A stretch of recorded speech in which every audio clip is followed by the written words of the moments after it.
It's a lovely, lovely day. Time to go thrifting.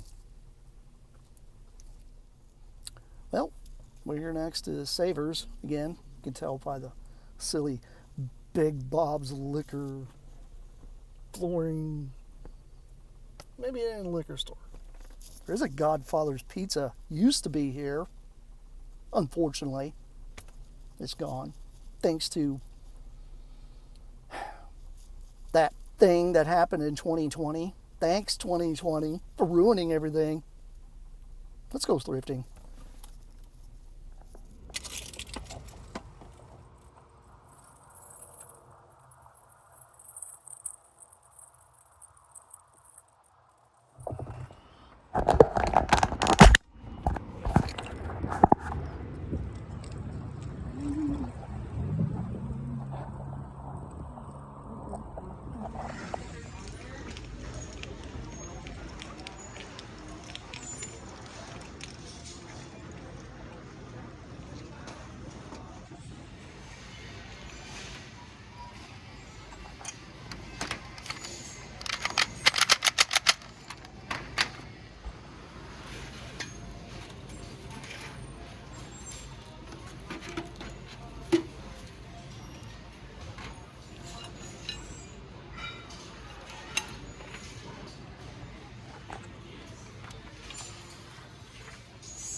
So, I would say this was pretty much a okay run. I didn't buy anything this time, but there was just some really weird stuff going on in there. I don't know what is up with all of the, like, I don't know, those really weird wooden blocks. Why so many? Did like a preschool dump everything off? And then that whole electronic wall of all these televisions. Like, does nobody watch TV anymore? Like, do all we do is stare at a stupid little phone? If that's the case, then why even, why even make televisions? Why even do any of that? Like, that's the way the world's going. We're all going to be so portable that we carry this silly pocket computer in our pocket. I don't know. It's just weird to me nowadays. Like, I don't know what it is. Like, I swear, like, the past 10 years have been nothing but a fever dream to me because things are weird now. Like, I don't know. It's just not what it used to be. Like, people aren't excited anymore. A new movie comes out and no one cares. Like, even going to the thrift shop, I'm just like, some cool stuff, but nothing that I really need. Like, I kind of have everything I really need, but, I don't know. It's just, I'm at that point in my life that when it comes to buying stuff from thrift shop, you kind of have to be very picky. I did see some step runners that are, I don't know what they call them. They're not rocker panels, but they attach to your rocker panels. That way you got steps on the side of your truck. I saw a couple sets of those, but they were like $13 a piece for those. And I'm like, really? You should just sell the set for $13 because you have to buy brackets to install that stuff. And I'm just like, you guys are running these thrift shops. Stop thinking you have gold. There's no real gold here anymore. Like, there's one time I came into a shop and I swear I saw a Game Boy game, or not a Game Boy game, but an NES game. It was Super Mario Bros. 3. They wanted $150 with the box. The box was beat up, already ripped open, and it's an NES game, guys. Like, I understand Super Mario Brothers has got like this thing, right? But $150 for a NES game? Really? Like, guys, this stuff isn't gold. Super Mario Brothers 3 was a dime a dozen back when I was a kid. Everybody had it. And now everybody acts like this stuff's so obscure. And I'm just like, it's not obscure anymore. Like, stop. All the crazy comic books and Mad comics I saw, those were cool. Along with a bunch of, like, music. That stuff was neat. Because that stuff you can replay consistently. Books you can reread consistently. Games you can play consistently, right? But whenever it comes to things being a collector's item, they're not a collector's item if they're not, actually old and like really worth a lot and really good condition. It's just, I don't know, I think the market for thrifting has kind of gone downhill because of just how, I don't know, just how culture is now. Everybody thinks, oh, well, go to the thrift store and you can get this. Yeah, most of the clothing I own, most of the stuff I've actually bought has actually came from thrift shops. But some stuff I did get new. Some of it I got used. Some of it I got from a friend of mine. Some of it, it's just something I've had for years. I bought it new and it's not anything wrong with it. So why get rid of it, It's really one of those things nowadays. It's just like, why spend the money at a thrift shop if there isn't much there? Like, to me, if you're going to go to the thrift shop, spend the money on music, spend it on movies. Even though there was a ton of bad movies there, in my opinion. And just some really weird stuff. And then some Power Rangers VHS. I would have bought every one of them, but I don't have room for them right now. We're still in the process of resetting up our house a little bit to get everything situated, so I can actually add a little more physical media to our wall. And I'm not just buying anything. That's the thing. It's got to be something that really appeals to me when it comes to that stuff. But honestly, don't really need any of the other stuff. I thought about a keyboard 2 or 3 times. I thought about one, but I was like, you know what? I really don't have the patience to sit there and try to learn how to play piano, keyboard, stuff like that. And the older I get, the more my interests lie in different situations. Now, I'm doing stuff to make sure my vehicle's maintained. I'm doing stuff to make sure my computers and such are maintained. Same thing with like my toy collection I currently have. That's what I'm pretty much going to be with. Like, I don't really think I'm going to be expanding my toy collection much more, because there really isn't anything I really need.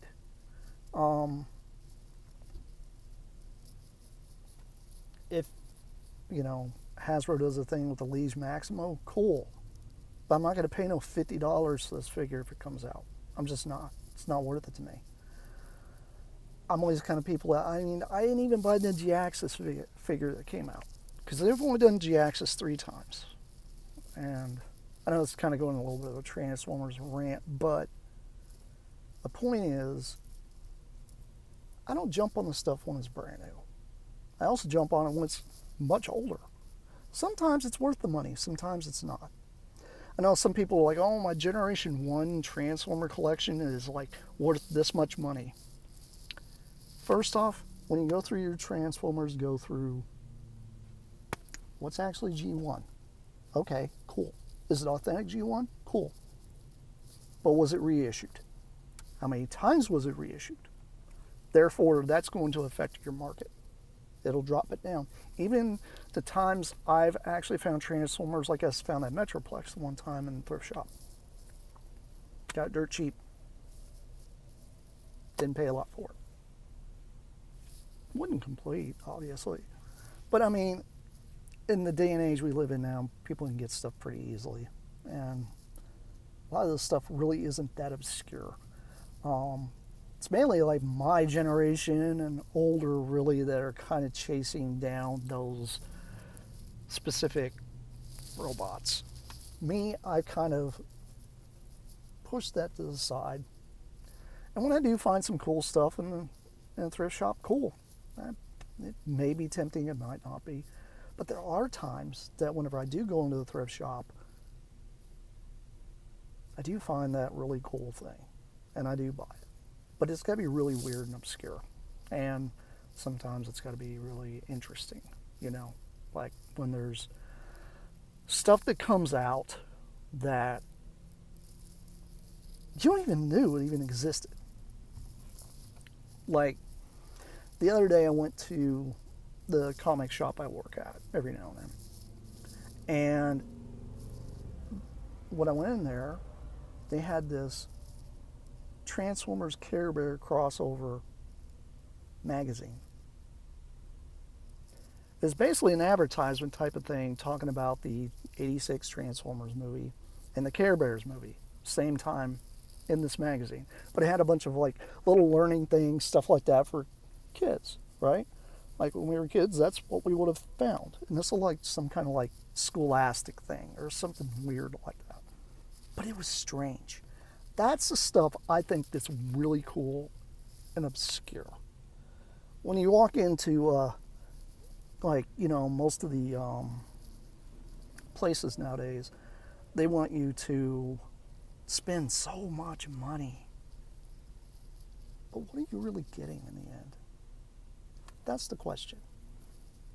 So next time you guys go thrifting, keep that in mind when you're actually looking for stuff. If you find something that's a good deal, get it. If you need it. If you don't need it, don't buy it. But anyway, this has been Plasticon. This is me, signing off. Peace out, you guys. I'll see you around. That's it for now.